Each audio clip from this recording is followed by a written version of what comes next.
O ito, pakinggan naman natin yung kanyang statement patungkol sa impeachment laban sa kanya. Sige, pasok. Right now. And if, for example, the impeachment comes through, are you confident in the numbers both in Congress and the Senate? No, we're not confident with numbers, ma'am, because impeachment is a legal process and a political activity. So we are confident with the... Nakita nyo, ganda sumagot ni Inday, no? Ang galing-galing niya mag-English.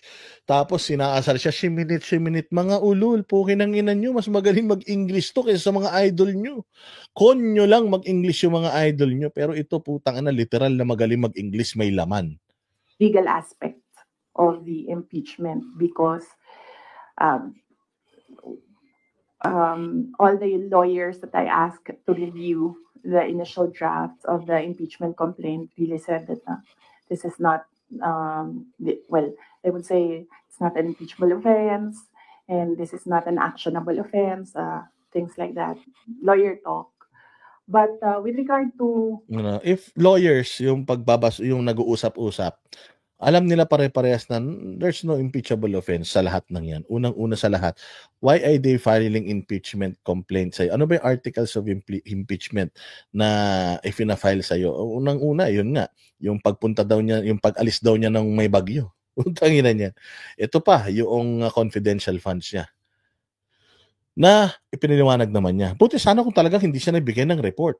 Halimbawa, finlag siya ng COA para, oy, hindi ka pa nagbibigay ng report. 2024 na. 2022. 2023 o 2025 na. Hindi yung pa sinasagot nasan yung confidential funds mo. Buti sana kung ganun. Hindi eh. May representation si Inday. Meron siyang mga detalye kung saan niya nilagay. Hindi nga lang kayo pabor. Yung Congress, kung makikita mo, sinasabi nga nila na mas mahal pa tong safe house na binayaran nila kaysa dito sa mga hotel sa Boracay. O ibig sabihin may pinagkukumparahan kayo. Ibig sabihin may pinadala si Inday na report sa inyo na sinasabi niya kung saan niya dinala yung pera. Yun lang naman ang tanong eh. Saan mo dinala pera? Dito. Hindi lang kailangan gawin nating specifics. Kasi nga, or specific.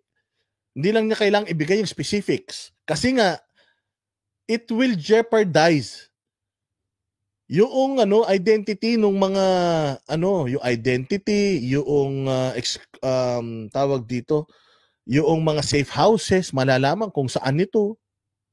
Yung mga tao na nagbibigay ng information, makikilala kung sino ito. So, national security and personal security ng mga intelligence officers natin yung at stake. Kaya nga sabi niya the reason why hindi ako sumasagot sa Congress is because hindi sila yung tamang ahensya ng gobyerno na dapat kong sagutin. COA ang dapat kong sagutin. Sa ombudsman ako sasagot pag pinatawag ako ng ombudsman. Hindi sa kanila. Kasi hindi naman sila mga investigador. Mga congressman sila. Gumagawa sila ng batas. Nagpapanukala sila. Hindi po sila dapat nag-iimbestiga. Sinabi na rin ni Duterte, di ba? Yours is in aid of legislation. Mine is peace and order. Magkaiba tayo. So hindi mo ko pwedeng pilitin na sagutin ko yung mga tanong mo because out of order ka. Mali yung mga mali yung mga tanong ninyo. Kung gusto niyo gumawa ng batas, gumawa kayo ng batas. Pero anong batas ang magagawa mo kung sasabihin ko sa iyo kung sino yung mga DDS? Anong maitutulong nun sa batas na ginagawa mo? Wala. Ganon din kay Inday. Sa batas na gagawin nyo, anong maitutulong kung halimbawang sabihin ko sa inyo kung sino si Mary Grace Piatos? Ano maitutulong yan sa batas ninyo? Okay, nakita nyo si Mary Grace Piatos, wala sa walang pagkakilanlan. Sinabi ko na informant yan, hindi naglagay ng totoong pangalan yan. O anong gagawin mo? Aalamin mo pa rin kung sino? Hindi. Ikaw bilang mambabatas, ang gagawin mo, bawal na yan. Gagawa ako ng batas na bawal na yan. Kailangan totoong pangalan yung nakalagay doon. Ganon. Hindi yung Gagawa kayo ng kung ano-anong hocus-pocus, palalabasin niyo na nagnakaw talaga yung tao. Hindi niyo naman responsibilidad yun. Di ba? Ang responsibilidad niyo is gumawa ng batas. Tama? Kung merong mali doon sa unang mga batas na ginawa niyo, then i-revise ninyo. Kung ayon naman yung ginawa ni Inday Sara doon sa batas na ginawa ninyo nung una at feeling nyo na aabuso, ay i-revise ninyo. Hindi yung putang ina, ipipersecute nyo si Inday Sara. Maling-mali po yun. Politics, that is a different matter altogether. So we do not know what will happen with that. Wala bang magpapaliwanag dyan? 2 oras na tayo. Puros na tayo kadiliman, ha? Well, that's politics. They always say that there are no permanent friends and enemies in politics. So it really depends on the person, on the politician, what path he will choose. Hi, ma'am. Related to the worst case scenarios. Yes. The House and the government said that they are eyeing the possibility of filing plunder, technical malversation, and falsification charges, among others, against you and several other officials of the OVP and formerly the DepEd in relation to the alleged misuse of the confidential funds. Have you discussed this already with your legal team, with any of the lawyers, and what can you say that it's a very heavy case plunder? Yes. Yes, oo. Okay, thank you very much. Love ko to, ha? Mabuti na lang nandiyan ka. God bless you.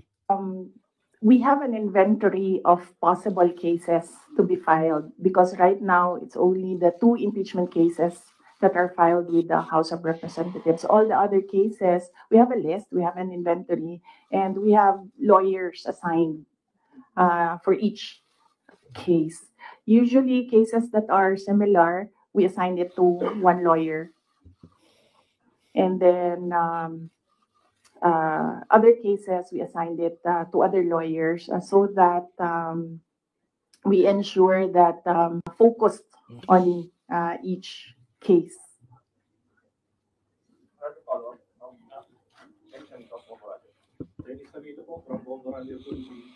Ma'am, na-consult niyo na ba yung family niya about this? Dahil kanina nabanggit niya tungkol sa mga lawyers about sa family. Si PRRD, nakausap na po ba ninyo? And ano yung payo po sa ito? Hindi pa kami nagkausap ni dating Pangulong Rodrigo Duterte.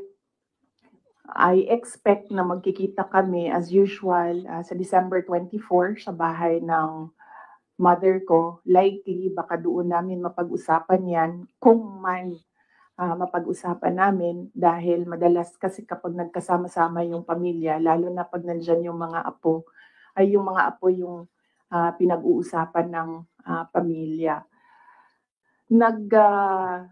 Nagsabi si Pangulong Duterte na magpapadala siya ng pera para sa pambayad daw ng mga abogado kasi alam niya na napakaraming mga abogado ngayon ang kinuha para sa iba't ibang mga kaso. Pero nagsabi na rin ako through my brother kasi yung kuya ko yung sinabihan niya. Nagsabi ako na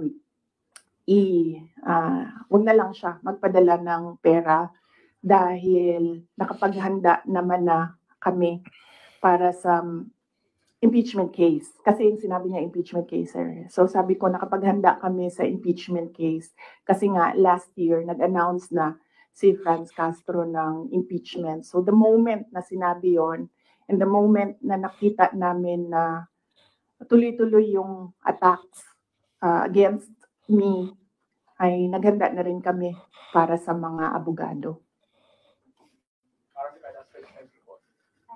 Lara Cepeda from Straits Times, Singapore. Ang sweet naman ni Ang sweet naman ni PRD, no? Hoy PRD, wala kang pera eh. Papagawa ng bahay. Magbibigay ka pa ng bibigay ka pa pang abogado kay Inday, mayaman yan. Mayaman niya si Inday. Ang asawa niyan, si Manscarpio, ayaman yan.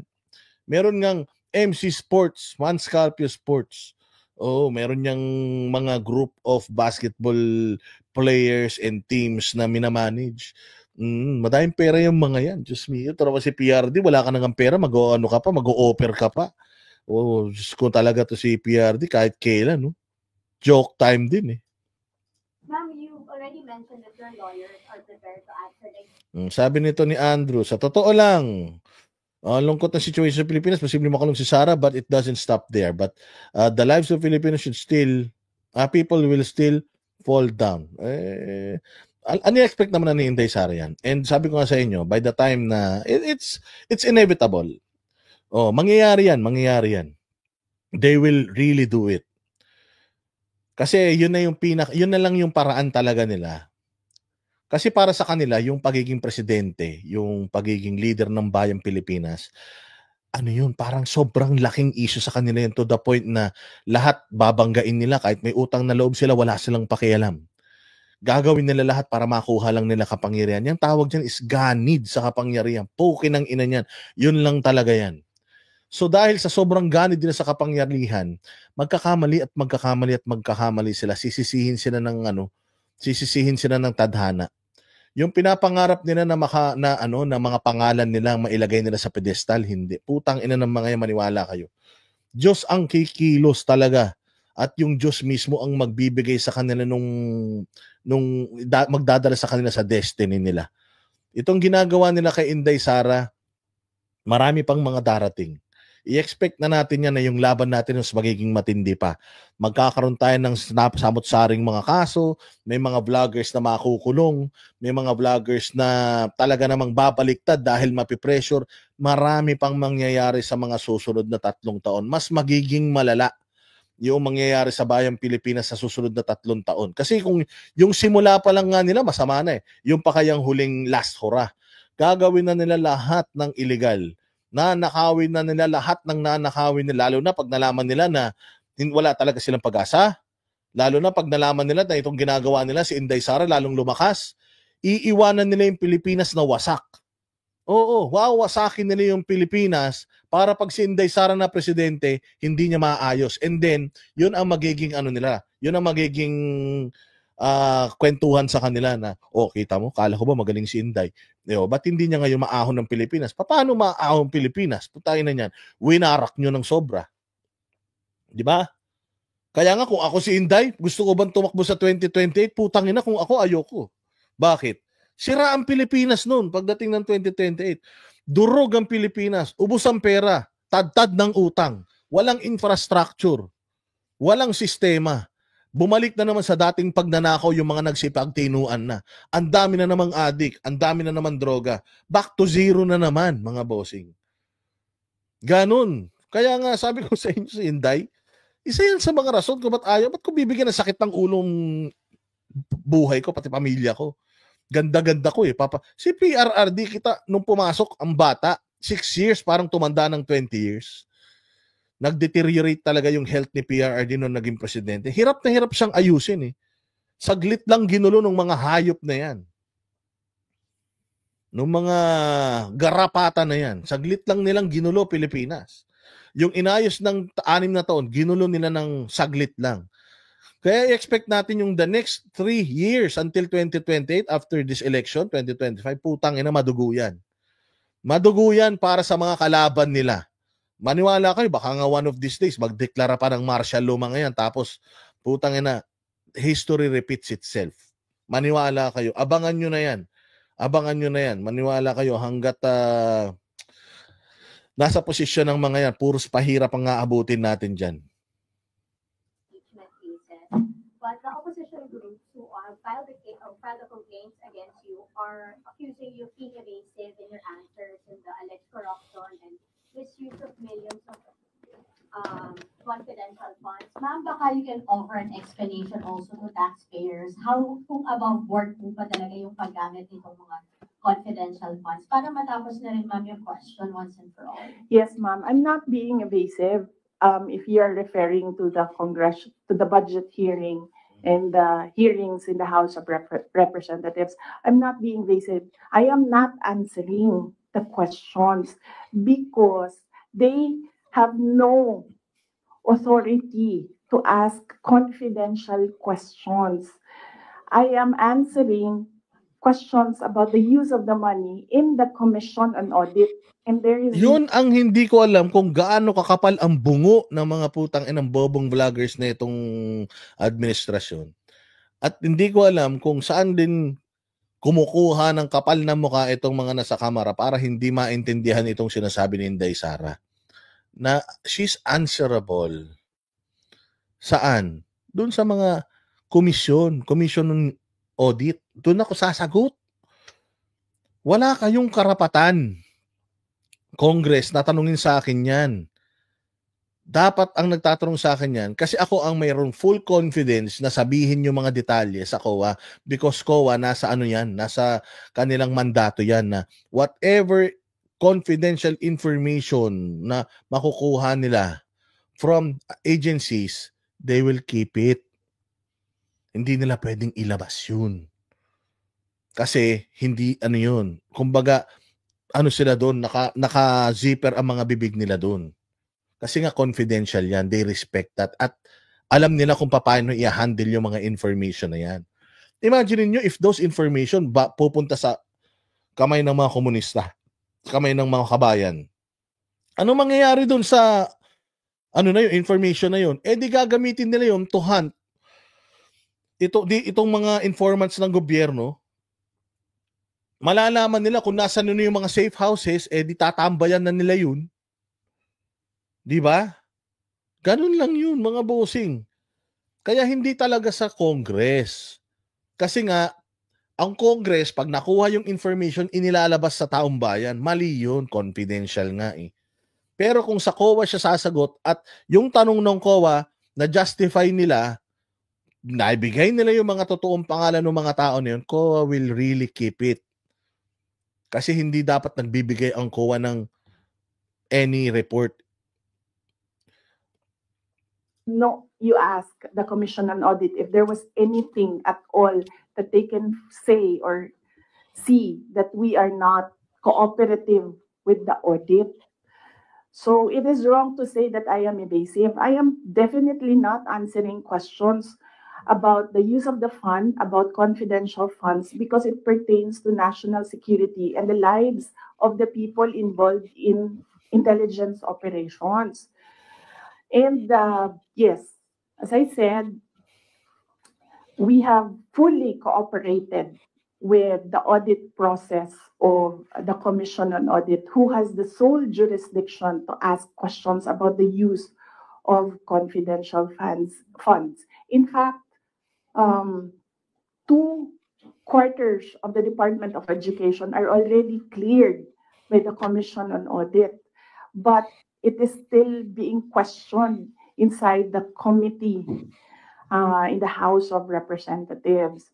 So that is the reason why I am not answering questions from the House of Representatives. Gets nyo na? Kuha nyo? Kuha nyo? That may rason siya. Ngayon, kung ayaw nyo ng rason niya, problema nyo na yan. Meron siyang matalinong rason. Plus the fact that, as I said, it is an attack. It is a political attack. If you are in aid of legislation and you want to legislate about confidential funds, you do not target one office and terrorize and torment the employees of that office. What you do is you do a random sampling of the offices who have confidential funds. Why not call the office of the president, who has billions and billions of confidential funds, if you want to legislate about confidential funds? So that shows that they're singling out the office of the vice president. And I really feel that it's very disrespectful to the office of the vice president. That is also why when they ask... Yan na, disrespectful. Sabihin nyo naman, oh, gusto mo ng respeto, wala kang respeto. Kailangan yung irespeto ang office of the vice president. same respect na binibigyan ninyo sa Office of the President because she's just a heartbeat away from becoming the President of the Philippines. If, God forbid, something happens to Bongbong Marcos, if, let's say, for example, naumpog yan sa bahay, nakatulog, di na nagising, siya ang presidente ng Pilipinas. Si Inday Sara magiging presidente ng Pilipinas. So you should show respect sa office niya. Kung wala kayong respeto sa kanya bilang tao, at least man lang, you respect the position. At least man lang, you respect yung kanyang opisina. Yun lang po yun, mga bossing. Respeto lang. Trabaho lang. Putang ina nyo, puro kayo politika. Gutom na Pilipino, puros pa rin kayo politikang mga hayop kayo. That I respect their process. You know, respect begets respect. So if they want respect, they should first respect. True. You should first respect the office of the Vice President before the Vice President shows respect sa Congress. You are only voted by a handful of people. Few thousands of people. While Inday Sara in the history of elections in the Philippines garnered 32 million, the highest ever sa Pilipinas. That's how loved she is and respected she is. If people voted for her out of respect, since House of Representatives kayo, you represent the people, dapat parehas tayo ng posisyon. Kung ano yung posisyon ng 32 million na bumoto kay Inday Sara, dapat yun din ang posisyon nyo because you represent us, we do not represent you. Nagsisilbi kayo sa amin, hindi kami magsisilbi sa inyo. The reason why tumakbo kayo dyan para kayo ang maging boses namin sa Kamara. So ano ba ang boses ng taong bayan? 32 million. Mahal si Inday. Naniniwala kay Inday. Ba't sinisira nyo si Inday? Tama o mali? Mga pakyo pala kayo eh. Respect the office of the Vice President. That is what I was saying, that they don't like me. They don't like my person. They don't like Inday Sara Duterte, but they have to respect the office of the Vice. Eksakto. Katulad ng sinabi ko kanina, you don't like me, you don't respect me, at least my office, respect niyo yan. Kasi, inilagay ako dyan ng demokrasya. Kaya irespeto nyo. Ayaw nyo man sa akin, utanginan nyo, wala akong pakialam. Irespeto nyo yung opisina ko. Vice President. So if they want to investigate confidential funds, they don't single out one office. I understand that. DP, just a follow-up. Was it yesterday or the other day, the House also alleges that over 400 names na nag-cite with acknowledgement receipts. Again, on the issue of the confidential funds, wala daw kung records. Putang ina, tanga talaga tong mga reporter na to. Pukin ang ina nyo talaga mga reporter kayo. Mga bobo talaga kayo, mga pukin ang ina nyo. Kakasabi nga lang ni Inday, hindi ako sasagot sa Kamara. Confidential funds, puta, mga confidential informants nga yan. Lalabas siyang pag lumabas yung mga pangalan na yan, putang ina, wala na magiging informant sa Pilipinas. Kasi nasusunog na sila. Matatanggalan sila ng maskara. Putang ina, reporter na to, inutil. Nag-aral ka ng journalism, tapos tanga-tanga ka, hindi ka nakikinig. Kanina pa sinasabi ni Inday, they are not the right agency para sagutin at para magtanong ng mga tanong na yan. King inang mga reporter to, mga inutil. You can offer an explanation because we know that this is a legal proceeding. Pero Putang ina mo, sinabi na nga. Lalong-lalong hindi nga sumasagot sa Hindi nga sumasagot sa Congress si Inday kung sino-sino yung mga yan eh. Tapos gusto mo sumagot sa'yo, reporter ka lang, gaga ka. Besides, putang ina yung listahan yung listahan ng Kongreso tungkol dun sa mga slip na yon. Hindi nga alam nila Inday yun eh. Hindi nga alam nila Inday kung sa kanila galing yun. Alam mo yun? Chain of evidence, mga bossing. Papaano mo gagamitin na ebidensya yung isang bagay? Kailangan mong malaman kung kanino galing, source, saan nanggaling, saan nagpunta yung trail ng evidence. Kailangan yung malaman mo kung papaano. Sa drugs, ganyan. Nawawalan ng kwenta yung kaso ng droga kung yung ebidensya kung kani-kanino na nagpunta nang hindi detalyado. So paano magiging ebidensya to kung hindi nga alam kung saan galing to? Di nila sinasabi kung saan galing, basta na lang inilabas nila doon. Hindi man lang nila kinonfirm. VP, may mga papel kami dito. Can you confirm if these are yours? Or may mga papel din ba kayo na katulad nito? VP Inday Sara can just easily deny that. No, it's not ours. Besides, I don't have any knowledge about those because I'm the head. Yung mga taong humahawak niyan. So, ano yan? Medyo may something yan. Dapat po siya ngayon, ma'am, sa bahay ng bawat Pilipino. Kaya No. explanation is this is about order. Bakit Natatandaan nyo si Mark Anthony Fernandez, kaya siya na tanggal na hindi siya na kulong. Kasi yung ebidensyang marijuana na nakuha sa kanya, kung saan-saan napunta nang hindi na time stopan. Hindi na gawan ng report kung saan nagpunta. From 1, 2, 3, 4, 5, 6, wala, biglang nagkaroon ng putol. So ngayon, hindi na sa ebidensya, pwedeng peke na yun, pwedeng hindi na yun eh. Kasi nawala na yung yung parang trail of evidence.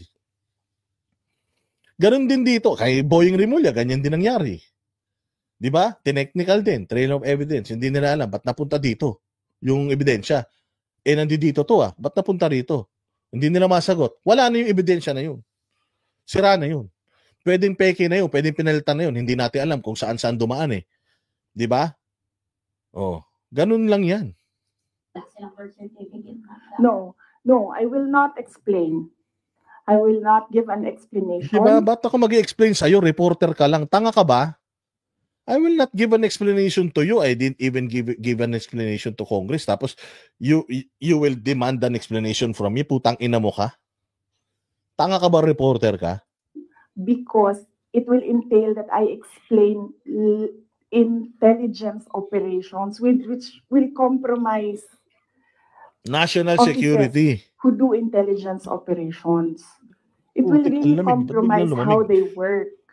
So no explanation will be given to the members of the House of Representatives. One final follow-up from me, ma'am. Then what's your response to accusations that an office like the DepEd and the OVP have no jurisdiction naman to have these confidential funds that are spent for... Gago! Ba't nila binigay? Ang ina tong bobo talaga to reporter na to.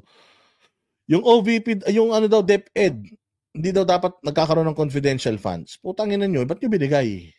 Ba't binigyan siya ng confidential funds noon? Bakit binigyan siya ng pera ng palasyo para gastusin niya as confidential funds? Tanginan yan. Magagastos ba si Inday kung wala siyang pera?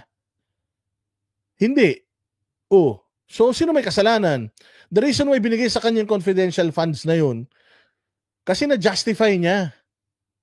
Kaya nga inalaw itong mga reporter na to, mga engot. National security. Well, the confidential funds was the first transfer of confidential funds was from the office, from the contingent funds to the office of the Vice President. And this was approved by the office of the President. Approved by the OP. Tangina nyo. Kaya nagkaroon siya ng perang gagasasin for that because it was approved. Tanga-tanga nyo. The next year, confidential funds was 2023. We submitted it to the Department of Budget and Management. It was approved by the Department of Budget and Management, and therefore it implies that it was approved by the Office of the President because it was included in the National Expenditure Program, the NEP. So, and then it was approved by Congress as well. The only reason why we did not use the confidential funds in the fourth quarter for both offices because I was already flagged by a friend inside the House of Representatives that they will attack you using confidential funds. So yes, it was duly approved by the Office of the President and both houses of Congress, as well as because it was included in the General Appropriations Act. So it was not, we presented it, we defended it, they approved it, we used it, and then the question on utilization is Alam kasi nila na in terms of utilization pagdating sa budget, organized din sila, Inday. Wala silang matanong sa budget ng DepEd. OVP, budget ng OVP, organized yan. Pasado yan. Confidential funds. Pwede nilang silipin si Inday sa confidential funds kasi trial by publicity yan. Gagawin nila, they'll try to make it sound like etong confidential funds inaabuso. Bakit? Kasi nga ang liquidation niyan iba kaysa dun sa pondo talagang inallocate sa ahensya. Special yung pagliliquidate niyan. Walang pangalan, walang ganito, ganyan, basta certification lang yan. Ganun lang nililiquidate yan. Kaya alam nila ginagawa ng nila yung mga congressman yan eh. Gawain nila yan. Kaya nga alam nila kung paano nila titirahin si Inday Sara kasi ginagawa nila yan. Yun yung yun yung practice eh. Na pag confidential funds, ganito natin niliquidate yan. Dahil confidential yan, dapat yan, hindi na pinag-uusapan yan eh. Doon nila tinitira. Ba't umiiwas ka, Inday? Tinatanong ka lang naman saan mo ginamit. Bakit sino tong ganito? Sino tong ganyan? Ba't ang mahal nung ganito, ang mahal nung ganyan? Inday, nagnakaw ka ng pera. Ganun eh. Yun ang positioning nila, mga bossing. Kasi walang problema si Inday Sara sa budget ng DepEd. Yung the actual budget ng DepEd, labas yung confidential funds. Na-disburse lahat ng maayos yun. Etong budget ng OVP, ganun din, wala rin silang problema na ilagay lahat yung budget doon according doon sa kanilang proposal noon. Itong confidential funds, pera lang to na ibinigay sa hindi specific saan mo gagamitin to. Basta yan yung pera mo for whatever, reward money, ganito ganyan, ganito ganyan, ganito ganyan. Ganun yun. Alam ng mga congressman kung paano babuyin yung confidential funds na yan kasi ginagawa nila yan. Kaya alam nila kung paano nila aatakihin si Inday. O ba't wala resibo to, Inday? O ba't Inday ganito to? O ba't Inday ganyan yan? Gago pala kayo eh. Confidential funds yan eh. Nakalagay sa batas eh. Na ito lang yung dapat na na i-present natin para ma-justify yan eh. Tapos ngayon nagrereklamo kayo, yung batas na yan, kayo gumawa niyan. Kung gusto nyo talaga na yung batas magbago, di baguhin nyo. Ilagay nyo dun, i-itemize yan. Hindi na confidential yan. Normal na budget na yan. Tang-inan yan. Di ba? Sabi ko nga sa inyo, lahat to puro kalokohan lang talaga. It's me. Maraming salamat sa iyo. God bless you. The Commission on Audit. That is how the system works. They cannot use or they cannot twist the system according to their personal interests. Really, all these circumstances and events happening surrounding the office of the Vice President is a race to the presidential election in 2028. Unfortunately, they are attacking the office as well. So, dyan ako medyo, and the personnel of the Office of the Vice President. So, dyan ako medyo pumapalag. Wala namang problema kung atakihin ninyo ako. Kasi politiko naman talaga ako. Pero may problema ako pag inatake yung opisina at yung mga kasamahan ko dito sa opisina ng pangalawang Pangulo na Ayun. So, yun lang yun. So, for Inday Sara, ako na lang. Wag na kayong mandamay. O, yun lang. At ako na lang. Wag nyo nang idamay yung mga mahal ko sa buhay. Yan ang panatero, walang inuurungan.